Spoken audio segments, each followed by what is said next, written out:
waaw ba tey ñu ngi ci liggéey bi rek ci màggalu daara Serigne Abdou Mbacké Touba Darou Khoudoss tey nag ñu ngi taxawaat rek waa daara bi nga xam ne ñooy waa Miftahul Muna ñi nga xam ne seetlu nañ ne année yi yëpp dañuy ñëw taxaw waa fondation bi bu baax a baax di leen jàppale ci liggéey bi waañ beeg raxas beeg yëpp ñu ngi taxaw nag ki nga xam ne mooy secrétaire général bi di Serigne Fall Diop Serigne Fall ñu ngi leen nuyu. ok ñu ngi leen di ziar bu baax a baax di leen sant bu baax a baax ci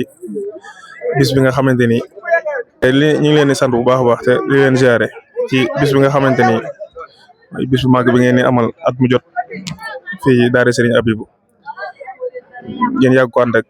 liggéey bi muy fédération Miftahul Muna ren ñu woowoon leen ci ñëw jàpp ci liggéey bi kon ñu ngi leen nuyu baax a baax di leen sant. waaw ñu lay laaj rek ba tey wàllum liggéey bi ci Miftahul Muna nan la jaaree ba dugg ci liggéey bi ak ci kan la jaar ak lu waral jàppale gi ci waa daara ji. ok Miftahul Muna moom daa doon bànqaas boo xam ni maanaam liggéey Sëriñ Tuubaa moo ko tax a jóg kenn nag ci fédération bi bokk ci sax laay wax muy Serigne Cheikhouna Ndiaye mën naa ni moo nekk nii suñ ginnaaw mën naa ni suñ ànd ak liggéey bi yàlla ci moom la ko jaaree ci ay loxoom bokk ci liggéey bi moom it dem ba xamal ñu bis bii xamal ñu it dañ koy taxawoo at mu jot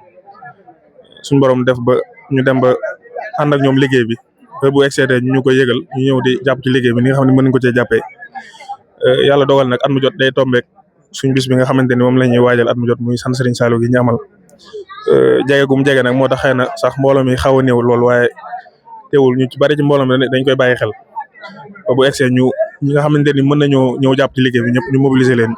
ngir ñu ñëw mën a fexe ñu jàppee ci liggéey bi fexe ko ànd ak ñoom kon yaakaar naa boole gi moom loolu la suñu Cheikhouna Ndiaye ci ay loxoom lay jaar. gis nañ taxawaay bi rafet na lool wane nañ ne daayira bi moom liggéeyal sëñ bi rek moo ko tax a jóg ba fu mën ci nekk tamit lu mu ci mën dina ko ci def ak événement bu ngeen di waajal ku ne xam ne jot amul ngeen bàyyi yëpp ñu ci jàppale gi waaw loolu lépp nag moom ak pësëf moo ko waral. waaw sant baax rek sant moom mën naa ne ñoo bokk bëgg-bëgg ndax ñun ñëpp ñoo bokk lu ñuy wut ñun ñoo bokk lu ñuy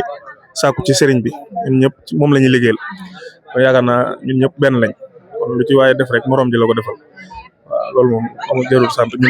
ñun ñooy santaat baax rek ci yëg gi nga xamante ni am nañ ko ci ñun ba di ñu yëgal bis bi at mu jot ngir ñu ñëw di ko teewee yaakaar naa cant gi ñun la war ñu leen sant bu baax a baax. ñu gis tamit liggéey bi daanaka ci wàllum raxas bi ngeen féetewoo lu ci ëpp maanaam loolu luñ leen jagleel la pour ngeen nekk si wala yéen a xool fi ngeen mën a jàppee ci côté boobu ngeen def. waaw ñun ñoo préféré di jàpp ci wet googu de ñun ndax xëy na liggéey bi moom yaatu na it te it ñi nga xamante ni ñoom la ñuy fekk si yaatu nañ ba mën a taxaw lépp waaye xëy na raxas moom mën naa ne dañ ko féetewoo di ko barkeloo at mu jot loolu yaakaar naa xëy na moo tax suñu Cheikhouna Ndiaye mi ci déggante waatee sax mu ne bu ñëwee ñu def nañ daan def rek di barkelu ci raxas bi yaakaar naa loolu moo ko waral. waaw muy liggéey bu am solo ngeen jàppee ci taxawaay bu baax a baax ku ne xam na ne liggéey bi tamit lu bëri raxas bi moo ko yor parce que nekk na liggéey boo xam ne yombul tamit métti na tamit ñu leen di sant bu baax a baax ci cadre fondation bi ak turu daara ji yëpp macha allah liggéey bi rafet na ñu leen di sant bu baax a baax di leen ñaanal may leen rek seen programme boobu nga xam ne muy jël nga jottali ko mbokk taalibe yi pour mu gën a leer dal. waaw bis bi moom mooy bis bu ñu baaxoo amal at mu jot